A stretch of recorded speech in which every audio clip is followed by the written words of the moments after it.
முதலமைச்சர் அவர்கள் ஒரு தயக்கமான செய்தியை சொன்னதாக நாங்கள் அறிந்தோம். என்னவென்றால், இவர்கள் கொடுத்திருக்கிறார்கள் தன்னுடைய ஆட்சி காலத்தில் முதலமைச்சர் அவர்கள், நான் முதலமைச்சராக இருக்கிற நேரத்தில் கொண்டு வந்தால் இது ஏற்புடையதாக இருக்குமா என்று சற்று தயங்கியதாக செய்தி வந்தது. நான் பேரவை தலைவர் வாயிலாக மாண்பு முதலமைச்சர் அவர்களையும் தமிழக அரசையும் வற்புறுத்தி கேட்டுக்கொள்கிறேன், எந்த தயக்கமும் வேண்டாம். எல்லா தலைவர்களுக்கும் பல்கலைக்கழகம், எல்லா தலைவர்கள் பெயரிலேயும் பல்கலைக்கழகம் அமைந்திருக்கிறது. ஆகிய தயங்காமல் நீங்கள் இதை கொண்டு வர வேண்டும், அறிவிக்க வேண்டும் என்று மாண்பு முதலமைச்சர் அவர்களை கேட்டுக்கொண்டு, உயர்கல்வித்துறை அமைச்சர் அவர்களும் நீங்கள் முயற்சி எடுக்க வேண்டும், தயங்க வேண்டாம் என்று நான் மீண்டும் மீண்டும் அனைவரின் சார்பிலே வலியுறுத்துகிறேன். ஒரு முக்கியமான செய்தியை சொல்லிடுறேன். பேரவைத் தலைவர் அந்த சமூக நீதியில எல்லாரும் சொன்னாங்க.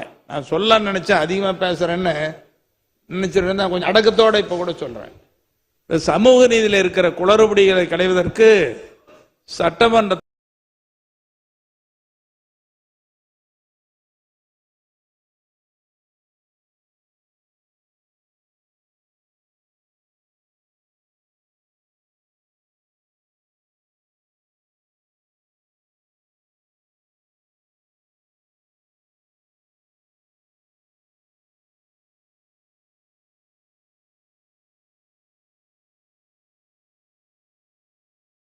அரசியல் ரீதியாக திமுகவும் பாமகவும் முரண்பட்ட கருத்தாக இருந்தாலும் கூட எங்கள் மருத்துவரையா அவர்கள் முத்தமிழறிஞர் கலைஞர் மீது அளவிட முடியாத மரியாதை கொண்டவர். அரசியல் கருத்து மாறுபாடுகள் நிறைய இப்போ எங்களுக்கு உண்டு, இருந்தாலும் கூட அவர் மீது வைத்திருக்கிற மரியாதையின் அடிப்படையிலே தான் இதை நான் வலியுறுத்தி சொல்ல விரும்புகிறேன். இன்னொன்று சொல்லிடுறேன், அவரை திமுகவில் என்ன சொல்லுவாங்கன்னா தலைவர் டாக்டர் கலைஞர் தான் சொல்லுவாங்க.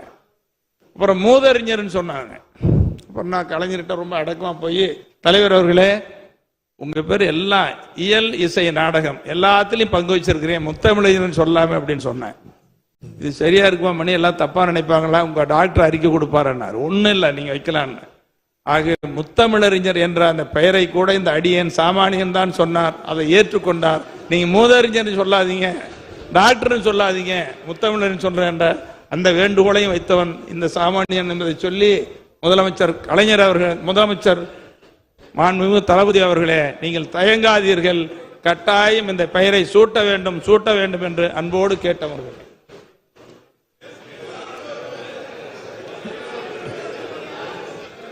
மாண்புமிகு பேரவைத் தலைவர் அவர்கள், அண்ணன் கோகா மணி அவர்கள் இங்கே கூறிய ஒரு செய்தி, நாங்க கனத்த இதயத்தோடு தான் இந்த விதியை 55 கையெழுத்து போட்டு கொடுத்தோம். என்ன காரணம்னா, நான் உயர்கல்வித்துறை அமைச்சரை சந்திச்சு பேசினேன். உங்களுடைய காலத்தில் இந்த பல்கலைக்கழகம் வரணும், நீங்க எப்ப கொண்டு வர போறீங்க?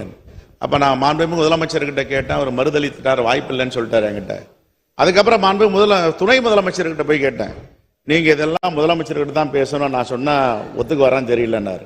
அதற்கு பிறகு மாண்புமிகு முதலமைச்சருடைய செயலாளர் திரு தினேஷ் அவர்கள்ட்ட போயிட்டு ஒரு நாள் சந்திச்சு பேசணும், இது எப்படியும் கொண்டு வரனாங்க, இது காலத்தின் கட்டாயம். மாண்புமிகு முதலமைச்சர், முன்னாள் முதலமைச்சர் முத்தமிழர் கலைஞர் ஒரு பல்கலைக்கழகங்கள்ல அவருடைய கால பணிக்கு 5 பல்கலைக்கழகங்கள் கொண்டு வர வேண்டும். இருந்த போதிலும் இன்னைக்கு ஒரு பல்கலைக்கழகம் கொண்டு வரணும்னு சொன்ன பேர் மறுதளித்தார்கள். அந்த கனத்த இதயத்தோடு தான் அவையில இதை விவாதிக்கணும் அப்படின்ட்டு எல்லோருக்கும் கையொப்பம் பெற்று ஒப்புதல் பெற்று இதை விவாத பொருளாக மாறி இருக்கிறது. மாண்புமிகு முதலமைச்சருடைய கவனத்திற்கு கொண்டு வருவதெல்லாம் ஒரு பல்கலைக்கழகம் இல்லை, முத்தமிழறிஞர் கலைஞர் பெயரில் 5 பல்கலைக்கழகம் கொண்டு வருவதற்கு தகுதியான இந்த தேசத்தின் தலைவர் என்பதை நான் வலியுறுத்துகிறேன். மாண்புமிகு அவை முன்னவர்.